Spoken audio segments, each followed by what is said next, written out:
mudo. Então, olha só. E aí nós vamos enfocar um pouco a respeito do câncer e da espiritualidade. Mas é nessa linha que nós abordamos na primeira parte, com foco no medo e na culpa, mas nós não esquecemos ainda que precisamos de trabalhar a mágoa, a vingança, e aí nós vamos trabalhar também a questão do câncer e da espiritualidade. Ok?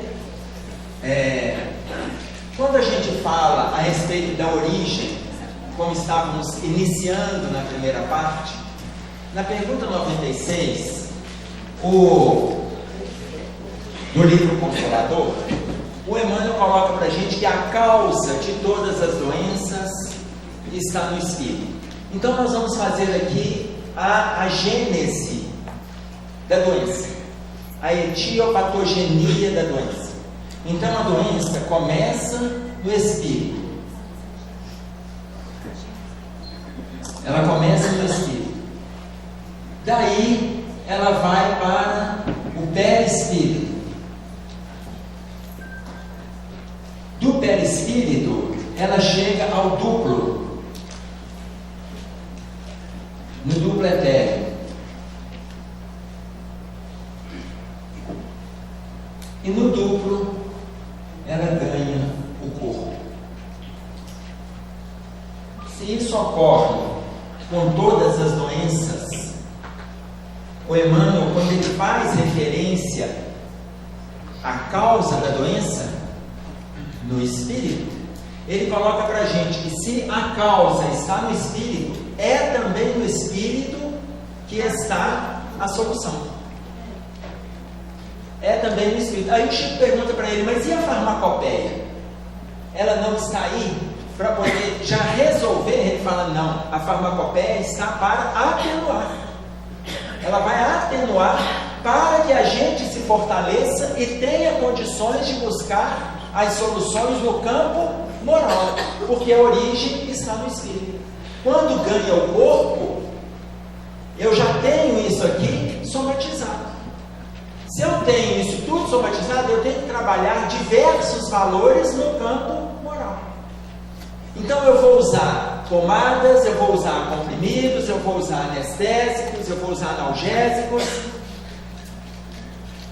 Você vê lá, você está sofrendo com uma dor de cabeça. A Associação Americana de Cefaleia, ela tem registrado 150 tipos diferentes de dor de cabeça. Nós não temos 150 tipos diferentes de analgésicos. Então você usa analgésico, muda de analgésico, usa analgésico, muda analgésico. Por quê? Porque está somatizado. Está somatizado. Começa a avaliar a causa da dor de cabeça. Qual é a causa emocional da dor de cabeça? Jack Lawson, no livro Como Superar a Doença, ele vai colocar para nós a necessidade da pessoa trabalhar as suas inseguranças. Quando ela não trabalha a sua insegurança, e ela vai alimentando a dúvida quanto ao caminho, quanto ao relacionamento, quanto à mudança de trabalho, quanto à mudança do seu estado íntimo, ela vai alimentando a dúvida, daí a pouco ela vai apresentar a dor de cabeça. Aí ela toma um analgésico, resolve? Resolve. Daí a 2 semanas volta de novo, porque voltam as mesmas dúvidas. Então, à medida que nós começarmos a trabalhar o mal-estar, olha, nós pegamos exemplos simples. A doença mais simples que existe, qual que é? A mais simples. Gripe. Já não está tão simples, né? O povo está morrendo, né? Oh, meu Deus do céu. Está tão simples lá. Um dia eu estava num grupo, falei assim, a doença mais simples que existe, qual que é? A pessoa falou, ai, eu falei, calma, meu filho. Começa por aí, não, vamos por outra linha. Né? Então, você imagina, a gripe, a gente tem, não, a gripe pega. A gripe pega. Pega quem? Ela pega quem? Ah, mas tem aí a vacina? Tem. A vacina, ela vai responder por pelo menos 70% da indisposição do seu organismo. Os outros 30% é uma questão sua.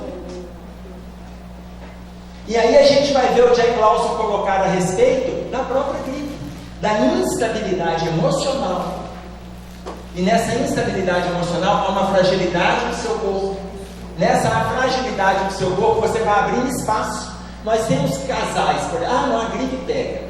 O casal dorme junto, ela está lá gripada, ruim, com o nariz daquele tamanho, espirrando, a casa fechada, e ele entra e sai, não gripa. Aí quando ele aparece gripado 2 meses depois, isso é culpa sua.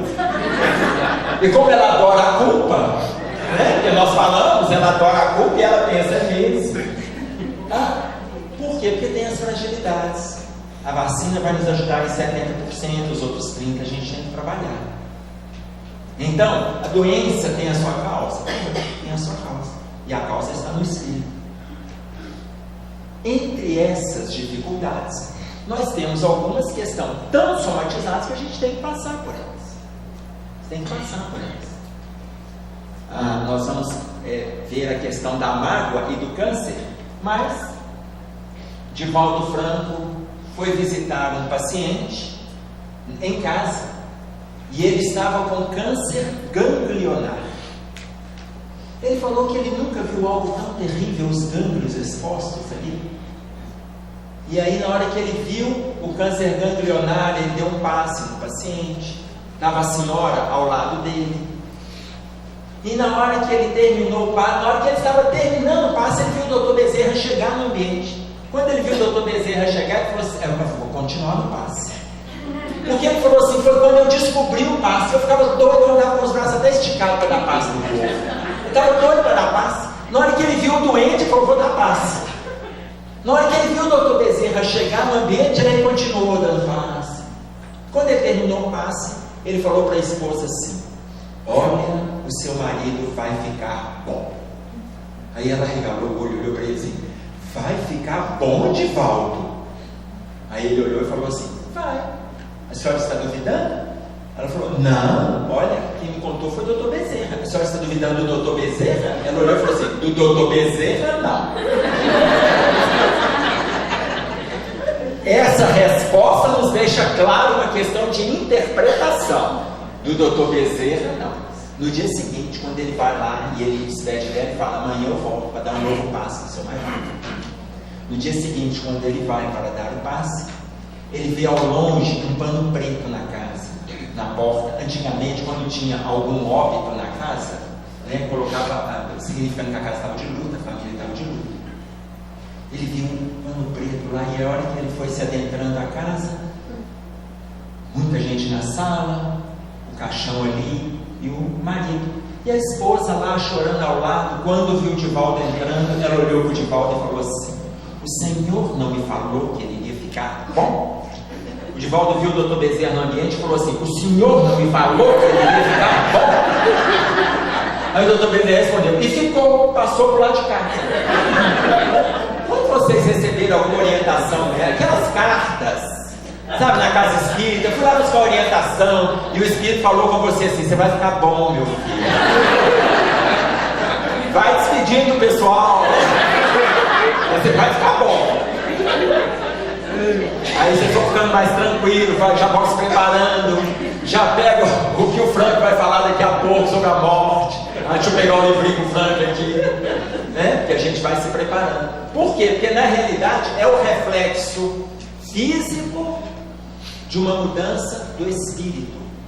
Porque o momento de doença, coloca para nós a Joana no livro Vida, Desafios e Soluções, da qual eu tirei o gráfico anterior do livro Vida, Desafios e Soluções, tirei do livro Consolador, Leis Morais da Vida, e Joana de Ângeles responde aquele gráfico anterior. Então, Dr. Bezerra responde para nós que determinadas doenças, elas vão se repetir em algumas encarnações, até que a gente dê conta dessa construção moral. Então, muitas vezes a pessoa passa por uma dificuldade nessa encarnação, mas ela vai se repetir na próxima, depende de como a pessoa lida, como que ela está enfrentando, vai viver na próxima. Aí é por isso que as pessoas vão interpretam isso em relacionamento conjugal. Não que eu estou com meu marido, porque a doutrina ensina que se eu separar dele, eu vou voltar junto na próxima, eu vou ficar com ele até o final. Aonde que a doutrina ensina isso? Tem um povo aí distribuindo esse tipo de assunto. Vai ficando até o final. Não, doutrina espírita não fala isso não. Hora nenhuma. Fala para a gente trabalhar junto com o outro, construir e tal, até o limite. E a gente sabe, cada casal sabe do seu limite. Não é para um adoecer o outro, perturbar o outro, perturbar os filhos, não é isso não. Por quê? Porque senão nós vamos adoecer o outro, a gente vai se adoecer no movimento autoagressivo que vimos na parte anterior. Ah não, mas eu vou com ele até o final, para na próxima eu voltar junto. Aonde está escrito isso? Se eu aguentar nessa, eu não volto na outra. Aí, o livro dos Espíritos, a questão 695, ele fala, é um progresso, casamento é um progresso na marcha da humanidade. A 697, ele fala assim, a 697, ele diz assim, a indissolubilidade absoluta do casamento é uma lei humana, não é uma lei de Deus. A indissolubilidade absoluta é uma lei humana. Ah, mas então se eu separar agora, eu não vejo com ele. Não, mas se eu tenho coisas a resolver, nós vamos resolver. Ah, mas com marido e mulher? Não, mas eles como irmãos. Gêmeos. Genófagos. Pode ser. Depende de como os dois vão trabalhar. Às vezes adoeceram tanto um ao outro. Agora, o processo ele é de libertação. O processo é de libertação. Vamos trabalhar essa liberdade. Por quê? Porque a construção do espírito, que se reflete no corpo, o corpo doente vai refletir o espírito doente. Corpo sadio, espírito sadio. Todos nós estamos adoentados de alguma forma. Quando a gente reencarna, Deus pergunta assim: você, ó, a terra, vou te mostrar a terra, olha como é que está. Vai te mostrar. Olha, você vai nascer no Brasil. Olha lá o Brasil. Olha Brasília, olha lá, pode apontar para você saber. Olha Brasília, é dali que sai o comando deste país que você está vendo. Olha o estado. Você quer ir para lá? Não, quero, Senhor, eu quero. Meu filho, mas você quer? Quero. Aí Deus fala assim: você prefere vir cedo com saúde ou ficar mais tempo, porém doente? O que a gente prefere? Mais tempo, porém doente. Chega aqui na terra, a gente fala assim: mas eu vou envelhecer com saúde. Eu não falei que eu queria ficar mais tempo, porém doente? Então eu vou envelhecer, porém eu vou adoecer. Está lá no livro dos Espíritos, é o desgaste natural dos órgãos. Isso é com todo mundo. Ninguém quer ir embora cedo. A gente pensa em tudo nessa vida. A gente pensa em tudo. Você pensa em ficar rico, ficar pobre. Você pensa em vai casar, ficar solteiro. Você pensa em vai ter casa própria, de aluguel. Você vai trabalhar aqui ou acolá. Tudo a gente pensa. Quando fala da morte, não vamos tocar nesse assunto, não. A única coisa certa dessa vida é a desencarnação. É a única coisa certa. O resto é incerto. Quando nós começamos a tocar nesse assunto, quando a gente sente isso em alguém, nos aparece aquele sentimento de dor, de falta, de perda, porque nós ainda estamos presos nesse lado. E aí o cuidado que a gente tem que ter é para não adoecer o outro. E aí nós vamos começar a construir relações saudáveis. Quando uma relação não está saudável, no livro As Dores da Alma, no capítulo intitulado Mágoa, são 2 capítulos sobre a mágoa, e o Hamed coloca para nós que a mágoa, ela tem nascido inúmeras vezes nas relações, aonde os casais entram no movimento de perturbação, e aí vão alimentando sentimentos de mágoa,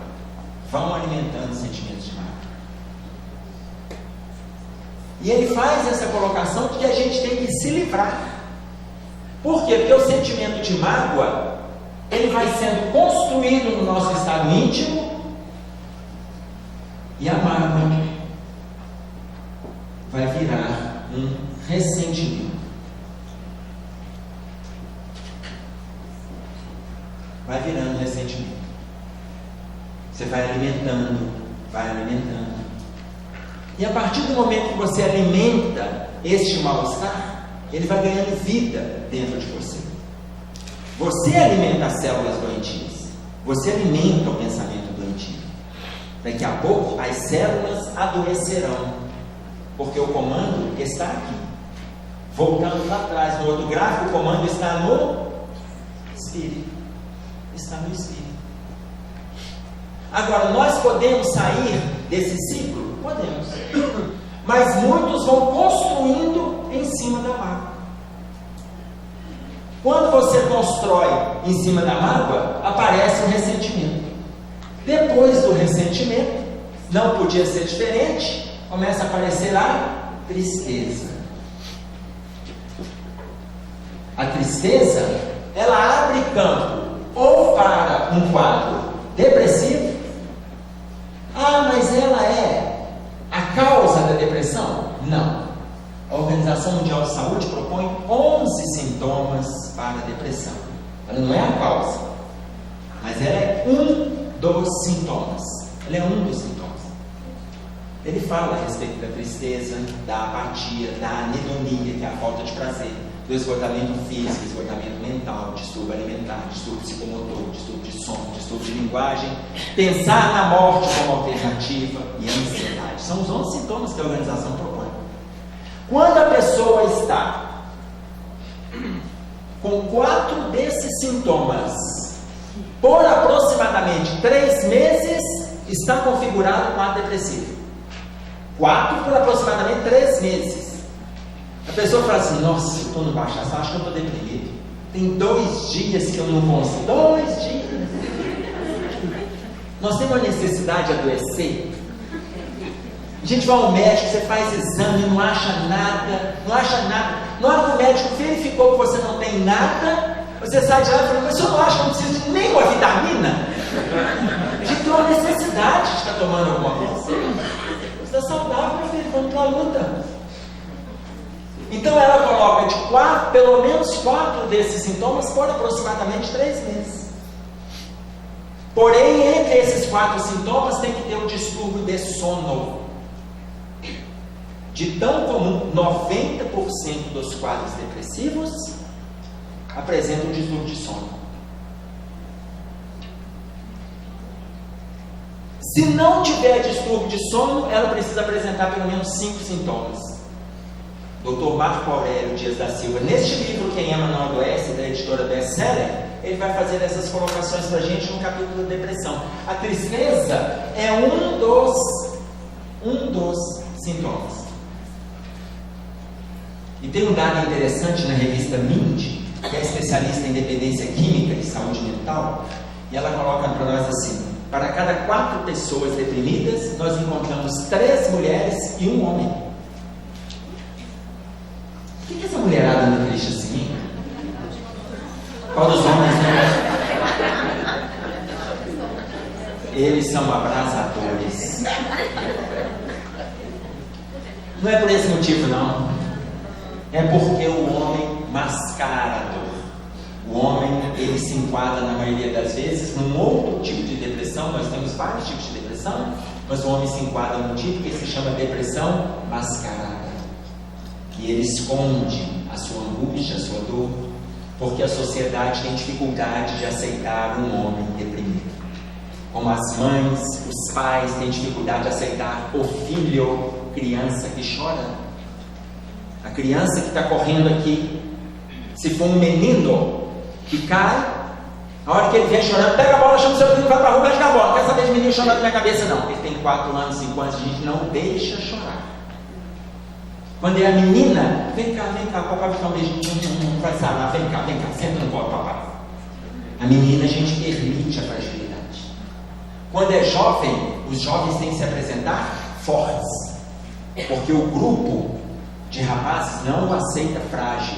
E as meninas não querem namorar um rapaz frágil. Então, quando ele se casa, ele tem que ser um homem forte. Quando deprime, a sociedade tem dificuldade, as esposas têm dificuldade. E aí começa a tomar antidepressivo. Antidepressivo, na sua maioria, ele tem o aspecto que vai desestimular a libido. Ô Roberto, entre sempre. Roberto está me olhando ali para aquela cara pálida. O seu mais escondido. Você escondido?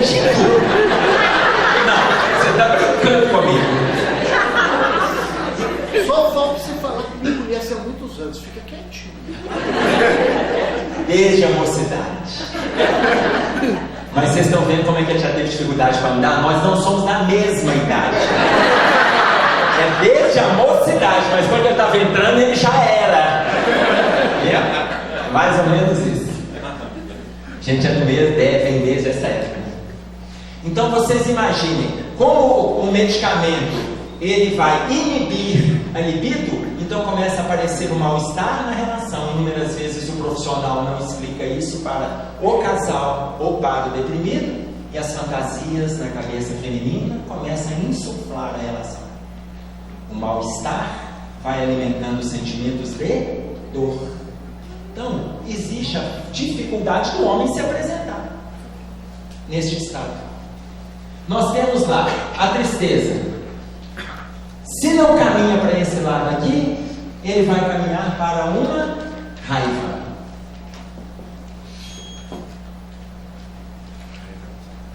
E a raiva, ele alimenta a primeira semente de ódio. Primeira semente de ódio. Emmanuel, no livro Palavras de Vida Eterna, ele coloca para nós assim: quantas enfermidades nascem dos pântanos da amargura? Quantas enfermidades nascem dos pântanos da amargura? E quantos crimes se configuram no extravasamento da cólera? É impossível enumerar. Impossível enumerar. Só para nós termos uma ideia da gravidade disso aqui. Erich Fromm vai trabalhar o ódio na infância, mas mostrando a psicodinâmica do ódio, como que ela se apresenta na criança e ainda assim de forma natural, não da forma patológica, como ela vem aparecendo na gente, nascido lá atrás por mágoas que a gente não deu conta de elaborar. A gente não deu conta de elaborar. Quando alimenta o sentimento de ódio, daí a pouco vem a vingança. Aqui chega o ponto. Vingança. O ponto da nossa promessa. Não é simplesmente a vingança. A vingança tem um movimento que vamos até ela. Tem um movimento. A pessoa que vinga, ela já assimilou o ódio, passou pelo estágio da raiva, já ficou triste com o contexto que ela viveu, esteve ressentida, mas começou com uma mágoa lá atrás. Vamos na história. 150 anos antes de Jesus, Mário era um militar romano. E Mário, ele era casado, tinha um filho. E no momento que ele desfez aquela relação, ele não quis dar continuidade àquela relação, separou-se da esposa e o filho resolveu acompanhá-lo. O filho quis ficar com o pai. A esposa tramou inúmeras situações para derrubá-lo no Império Romano, no qual ele dirigia centenas de soldados, envolvido com as tropas. Ele já era comandante. E ela tramou de tudo para a derrubada dele. E ele não foi derrubado, os soldados eram muito fiéis, ele sempre foi muito carismático, e ninguém se solidarizou à causa dela. E numa das conversas que ela teve com ele, ela falou com ele assim: um dia eu vou te enforcar. Um dia eu vou te enforcar. O movimento de separação despertou uma mágoa. E ela prometeu vingança. Ela prometeu vingança. Da mágoa até a vingança se passaram aproximadamente 1900 anos. Mas ela cumpriu. Ela cumpriu. Nós vamos ver lá na Inconfidência Mineira, os inconfidentes foram descobertos como aqueles que estavam lutando pela liberdade do país em relação à coroa portuguesa. O Visconde de Barbacena, ele sugere a Dona Maria I, rainha de Portugal, pegar um para servir de modelo, um para servir de referência, e mandasse os outros para o exílio. Eles ficaram presos 3 anos. Enquanto eles ficaram presos 3 anos, Tiradentes começou a ter sonhos com Dona Maria I, falando com ela: perdoe os meus amigos, liberte os meus amigos, a ideia é toda minha. E ele encontrava com ela nos sonhos, ele é levado pelo mentor espiritual, pela mãe dele e por Felipe dos Santos, que tinha lutado numa causa solitária e solidária pelo mesmo movimento, mas ele esteve só. Felipe dos Santos também levava Tiradentes, encontrando com ela, pedindo para libertar os outros amigos.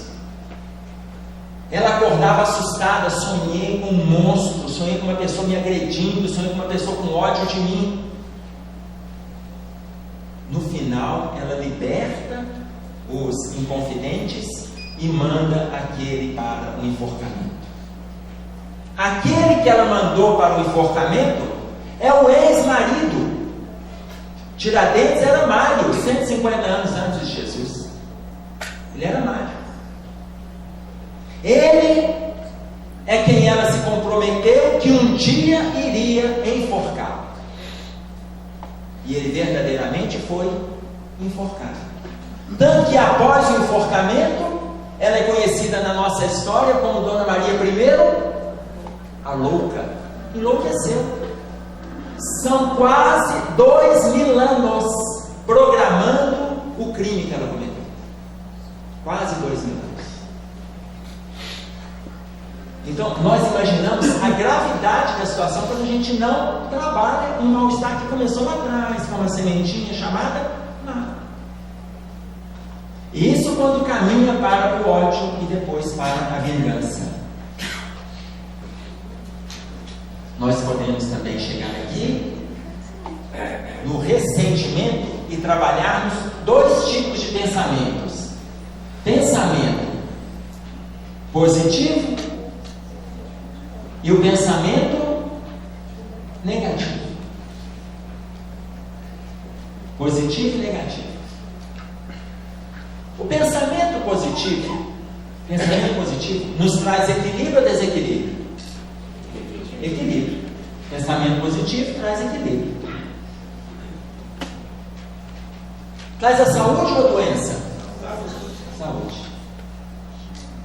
A vida ou a morte? A vida. Mas aí vocês estão pensando assim: mas todo mundo morre. Pensando positivo ou negativo. É verdade. Mas vamos pegar um exemplo. Vou pegar um exemplo que o Raul Teixeira costuma dar. Um exemplo de um vício. Ele diz assim: quem fuma, morre. Quem não fuma, desencarna. Entenderam? Ficou claro? Porque a pessoa se desliga fisicamente, só para nós. Mas ela continua ligada. Ela está envolvida ainda com o vício e entrou no processo autodestrutivo. Pensamento negativo traz desequilíbrio, a doença e a morte. Quem vai fazer esse gráfico para nós é Martins Peralva, no livro Estudando a Mediunidade, no capítulo 31, intitulado Comunhão Mental. Comunhão mental. E aí nós vamos entender como que o Martins Peralva, falando do pensamento positivo e pensamento negativo, nós vamos entender uma colocação que foi feita lá no Velho Testamento, em Jeremias, no capítulo 4, no versículo 14, quando Jeremias fala assim: até quando hospedarás contigo os teus maus pensamentos? Hoje, a gente está começando a entender que os maus pensamentos representam a raiz do mal-estar físico que a gente está carregando. Ah, mas ele é o primeiro passo? Não, ele não é o primeiro. Ele é o terceiro. Mas o que acontece antes do pensamento? Independente, não estou nem falando de pensamento positivo ou negativo. Tudo que a gente vivencia vem pela vontade. Tudo é vontade. Vontade de ficar bem, vontade de ficar mal. Tudo é vontade. Depois da vontade vem o sentir a vontade. Segundo passo. Terceiro passo, pensar na vontade. Quarto passo, agir. Primeiro, vontade. Segundo, sentir. Terceiro, pensar. Quarto, agir. Ah, mas tem como a gente fazer? Que hora que eu estou com a vontade, eu estou sem vontade? Agora, não, agora eu estou pensando, mas não estou sentindo. Agora eu estou sentindo, mas não estou pensando. Não tem jeito não, isso vai deixar a gente louco, né? Vai. Mas quem fala isso é o humano. No livro Seara dos Médiuns, no capítulo 2. Primeiro, vontade. Depois, sente a vontade atuando em você. Depois você pensa. E ele fala, esses movimentos são tão rápidos. O André fez aqui na primeira parte aquela reflexão só para sentir. Só para sentir. Quem aqui deu conta de não pensar em nada? Levanta a mão. Nada. Eu quero conhecer essa alma.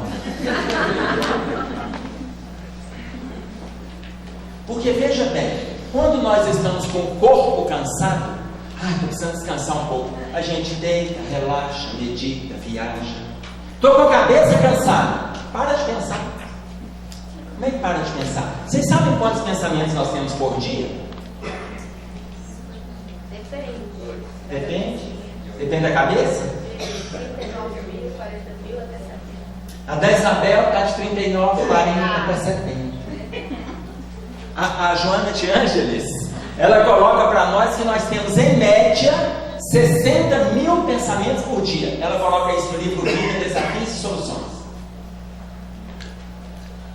No livro Nos Escaninhos da Alma, João Lúcio vai dizer para nós que nós podemos chegar até 100 mil pensamentos por dia. Então quando fala, se eu vou descansar a mente, é parar de pensar. Então nós temos que mudar, já que não tem jeito de parar de pensar. Só o André que acha que pode. Não pode, André. Mas a gente pode sentir. Nós vamos mudar o que? O nosso padrão vibratório. Aí eu volto lá na parábola que a gente começou na primeira parte. Descia um homem de Jerusalém para Jericó. Nós podemos descansar a mente? Podemos. Volta para Jerusalém. Volta para um estado íntimo saudável, equilibrado, enriquecedor. Muda o estado vibratório. Isso descansa a mente. Isso descansa a mente.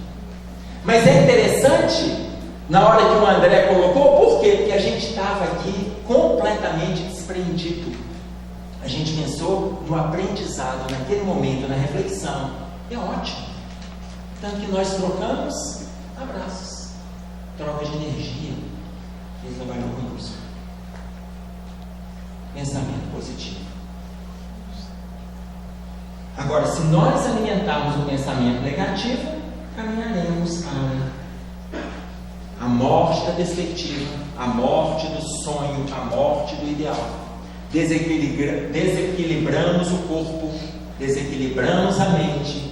Quando vimos ali a etiopatogenia da doença, que começa no espírito e passa para o perispírito, o pensamento negativo vai contaminando tudo.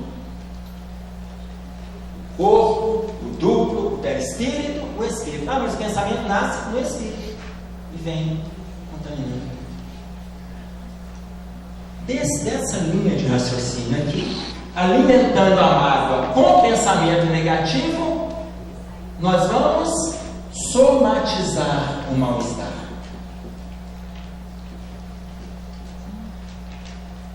Em cima da mágoa, no ressentimento, em vez de alimentar o pensamento positivo, a gente alimenta o pensamento negativo. Somatizamos a dor, alimentamos então rancor. Mágoa associada a ressentimento e a rancor vai nascer câncer. Todo caso é assim? Não. Tem gente que quebra a perna. Tem gente que passa mal. Tem gente que bate o carro. Quando a pessoa vai construindo o mal-estar dentro de si, vai nascer a doença.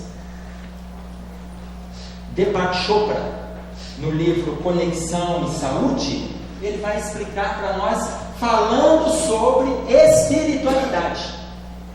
Sobre espiritualidade.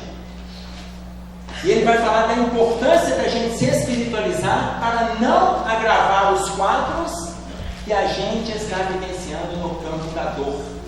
É importante se espiritualizar. Mas se eu pensar positivo, eu não vou adoecer? Não, você pode até adoecer. Pode até adoecer. Mas a forma que a doença vai chegar vai ser muito mais branda. Pensamento positivo. Pensamento positivo. Então vai amenizar? Vai amenizar. O doutor David Servan Schreiber, no seu livro Curar, ele vai falar para nós a respeito da depressão, do estresse e da ansiedade. E ele vai colocar 4 passos essenciais para as pessoas trabalharem quando estão envolvidas com esses quadros. Ele fala: primeiro, acompanhamento médico com terapia fármaco. Primeiro. Segundo, acompanhamento terapêutico. Ele fala assim: muitos psiquiatras não gostam de indicar, mas eu indico terapia. Eu indico terapia porque muitos psiquiatras não têm o curso, a formação para escutar o paciente e o tempo de estar ali envolvido. Então eu indico terapia. Eu tenho colegas que não indicam, dizer, mas eu indico terapia, é o segundo passo. Porque a pessoa tem que falar da dor que ela está sentindo. O terceiro, ele coloca atividade física. Atividade física. Alguma coisa que a traz prazer, mas ela precisa fazer. E aí, em quarto, ele coloca para nós atividade filantrópica. E ele fala assim: trabalhando com diversos grupos de controle, trabalhei com pessoas que não tinham nenhum envolvimento com filantropia, nenhum vínculo com religião. Nenhum vínculo com religião. Essa hora eu achei que o André ia pegar minha palestra. Viu? Não precisa me olhar a cara fechada, não. Por quê? É importante o vínculo com a religião, e ele trouxe isso para a gente na primeira parte. E ele coloca assim: tenho bons resultados com os dois, com os que fizeram terapia, fizeram a terapia fármaco, fizeram a terapia tradicional, fizeram atividade física. Tenho bons resultados com aqueles que fizeram a terapia fármaco, a terapia tradicional, atividade física e atividade filantrópica, independente do envolvimento religioso. Independente do envolvimento religioso. E ele coloca a resposta, ela é muito mais rápida com aqueles que estão com vínculo religioso do que aqueles que não, embora todos respondam. Está claro? Então a necessidade da gente se espiritualizar.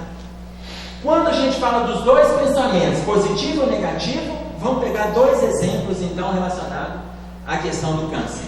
Os 2 exemplos, quem cita para a gente é o Raul Teixeira.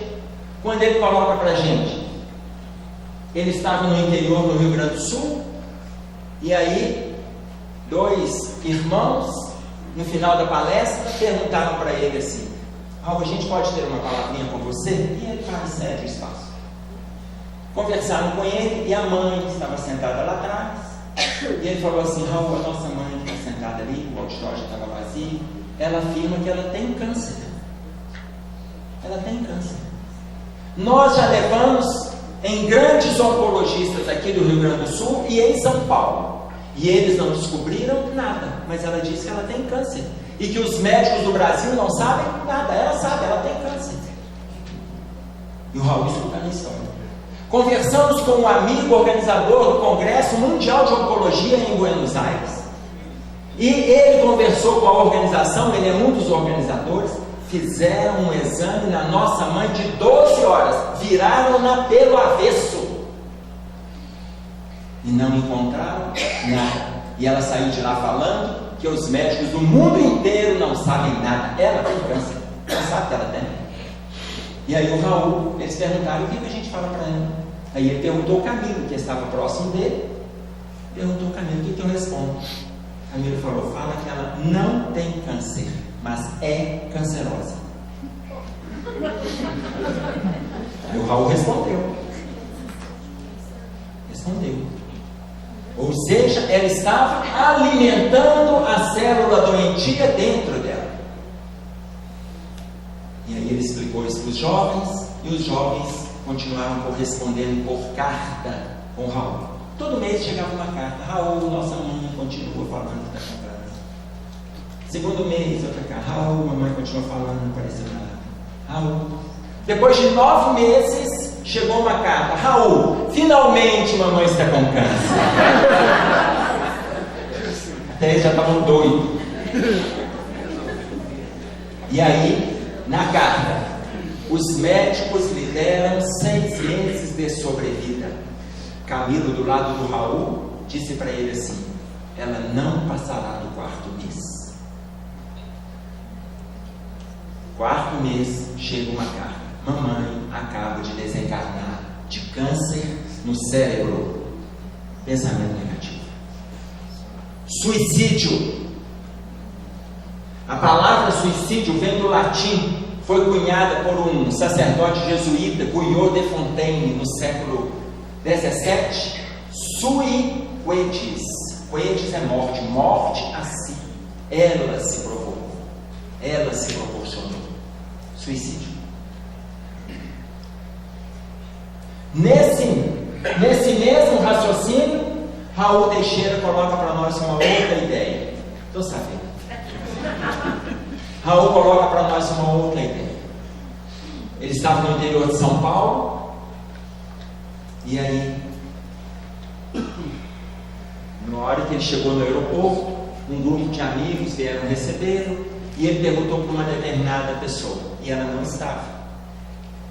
E aí os amigos disseram: Raul, ela está com câncer, o quadro dela está muito grave, ela nem poderá estar presente na sua palestra hoje, mas ela pediu se você poderia vê-la hoje, após a palestra. Ele cedeu. Quando terminou a palestra, ele foi na casa dela, estava ela, o marido, os filhos. Ele olhou para ela e o quadro dela era desfigurado. Os tratamentos muito agressivos, e ela estava desfigurada. Aí na hora que ela olhou para ele, falou assim: você está assustado, né, Raul? Você está assustado. Aí ele olhou e falou assim: não, minha irmã, eu estou orando por você. Raul, eu vou sair dessa, Raul. Eu vou sair dessa. E o Raul disse assim: claro que vai, minha irmã, claro que vai. E aí ela falou assim: Raul, você está falando que eu vou sair dessa para outra, né, Raul? Eu te conheço, mas não é. Eu vou sair desta, nesta. Mas minha irmã, olha o seu estado. Nesta, Raul. Nesta. Raul deu um passe nela, continuaram conversando e tal. No ano seguinte, ele voltou na cidade. Não a viu no aeroporto. Como ele não a viu, aí ele ficou ali. Falou assim: não a vi nem no aeroporto, não a vi no movimento espírita, não perguntei para ninguém. Falei: não vou perguntar, porque já desencarnou, já deve estar tão longe que nem aqui ela não veio para assistir palestra. Perguntou para ninguém. Quando ele senta à mesa, ele vê o marido da amiga, lá pela 5ª fila, ele vê o marido da amiga. Aí ele olha, e o marido lá, roçando uma hora, e sorria para lá, uma moça de cabelão. Ele falou: olha que vagabundo, mal a minha amiga morreu e ele já está com outra. E ele começou a fazer o julgamento dele, onde já se viu que absurdo, ele começou a xingar. E aí o Camilo fala assim: Raul, preste atenção, você vai ser chamado para a palestra. Aí ele fala para o Camilo: então tira esse homem da minha frente. A minha amiga nem morreu e ele já está com outra lá, e roçava para lá, roçava para cá, fazia carinho. E ele começava a falar: o movimento espírita é assim mesmo, todo mundo caridoso, abraça daqui, abraça de lá. Mal a pessoa morre, aí ele ficou assim. Aí ele conversando com o Camilo: morreu a pessoa, antigamente a pessoa ficava assim: ah, meu Deus, o que será de mim? Hoje a pessoa morre e a pessoa já está lá no caixão: ah, meu Deus, quem virá para mim? Ele está pensando com quem vai se consorciar. E o Raul falando e o Camilo chamando a atenção dele: Raul, você vai ser chamado, se concentre, faz a prece. Enfim, ele é chamado, vai para o microfone, esquece a visão, tira a pessoa do campo visual dele. No final, que ele termina a palestra, vem a fila para cumprimentar. E aí vem o marido com a mulher. Vem aquela mulher também, o marido vem e abraça o Raul dá aquele abraço técnico, diferente do que nós damos. Na hora que ele dá um abraço, o moço afasta e fala para o Raul: você a conhece? Quando ela sorri, ele reconhece, é a amiga, a esposa. Aí ele a abraça, e aí ele chama o marido de novo: não, vem cá, deixa eu te dar outro abraço. Depois eu te conto o que eu pensei a seu respeito. Deu outro abraço no marido, deu um abraço nela. E aí ele perguntou para ela: o que aconteceu? Ela falou assim: hoje o chazinho é na minha casa. Depois você cumprimentar todo mundo e eu vou te contar. E aí ela pegou e conversou. Ela disse para ele: eu conversei com Deus. Eu conversei com Deus. Eu falei com Deus que Ele não iria me levar através desse câncerzinho maldito. Ele não iria me levar. Porque tem muita gente à toa na terra que também é filho dele e que não tem o que fazer. Passa essa doença para outro e leve lá. Se ele está precisando de mais alguém lá, leve outro e não eu. E eu ainda falei com Deus: eu tenho uma instituição para tomar conta, tenho meu marido que é o cérebro da instituição, 2 filhos que representam os membros, são 50 adolescentes que ele não ia querer essa mulherada à toa aí pela rua sem orientação de uma mãe. Então Deus pode tratar de me restituir da saúde, eu tenho muito o que fazer aqui na terra ainda. E aí ela colocou que ela foi melhorando, passado 4 meses ela começou a ir no sacolão com a mãe dela, 6 meses ela começou a mandar no marido, viu, já está melhorando. E aí ela se recuperou, não abandonou o tratamento médico. Aí o Raul falou assim: mas e esse cabelo, criatura? Ela falou: Raul, depois que inventaram a peruca, a mulher só fica careca se quiser. E eu não quero, então eu uso peruca. Todo mundo sabe, eu uso. Eu vou assustar as pessoas se eu ficar sem cabelo. No hotel, o Raul perguntou ao Camilo: quanto tempo ela vai viver? O Camilo respondeu assim: ela está em moratória, meu filho. Ela está em moratória. Era para ela ter vindo. Quanto tempo ela vai viver? E aí o Camilo respondeu: enquanto ela estiver trabalhando no movimento espírita, em favor do próximo, ela vai viver. Aí o Raul pensou: vai viver igual Matusalém, 960 anos. Desencarna. Então você imagina, a doença pode nos acometer? Pode. A doença pode nos acometer. Entretanto, o perfil emocional vai descrever o estado que nós estaremos quando adoecermos. O perfil emocional. Então, a gente conseguir lidar com as situações que o dia a dia nos propõe. Pode sentar, meu filho, você está apressado, viu? É tranquilo aqui na cadeirinha. Então, o estado que nós estamos descrevendo no dia a dia é o estado do que a gente estuda. Nós temos que transformar o estudo em ação. Porque transformando o estudo em ação, nós construiremos pensamento positivo. Ah, mas o que vai fazer a gente se livrar disso tudo aqui? A fé. Ah, mas basta eu crer? Claro que não. Crer por crer, todo mundo crê. Ninguém hoje, Evangelho segundo o Espiritismo. No Evangelho segundo o Espiritismo, no capítulo Estranha Moral, no item 17, está colocando para nós que ninguém vai morrer hoje falando de Jesus. Ninguém morre em arena, devorado por leões, crucificado, ninguém. Que o nosso movimento hoje é de transformação íntima, é de reforma íntima. Hoje essa é a nossa luta. Falar de Jesus, todo mundo fala. Conversar. Então, não é uma fé cega, não é simplesmente eu creio, é a fé que o Tiago ensinou. No capítulo 17, Tiago ensinou para nós: a fé sem obras é morta. No versículo seguinte ele diz: mas te dirá alguém, tu tens a fé, eu tenho as obras, mostra-me a tua fé sem obras, e eu lhe mostrarei a minha fé pelas minhas obras. É isso. É a gente começar a colocar em prática as coisas que a gente conhece. Nós vamos atenuar, não é que a gente não vai adoecer não, mas a doença vai vir de forma mais branda, a gente vai abraçar de forma mais tranquila. Mas nós vamos aprender nessa alimentação da fé a confiar na providência. Nós vamos contar com a ajuda da providência divina. Nós vamos contar com a presença de Deus em nossa vida. Se nós não tivermos o hábito de orar, nós vamos atender uma colocação simples que o André Luiz faz para a gente no livro Sinal Verde, no primeiro capítulo: ao levantar-se. Estimule pensamentos positivos em torno das suas atividades. Estimule pensamentos de otimismo em torno das suas atividades. Se você não tiver o hábito de orar, olha a fé. Eu falei no capítulo 17 de Tiago, no capítulo 4, no versículo 17 e 18, que ele vai falar sobre a fé. Estimule pensamento positivo em torno de você, em torno das atividades, em torno das pessoas. Conte com a ajuda da providência divina. Conte com a presença de Deus. Se não tivermos o hábito de orar, ainda vou fazer uma reflexão junto com vocês. Rabindranath Tagore fala para a gente sobre a importância desse contato com Deus.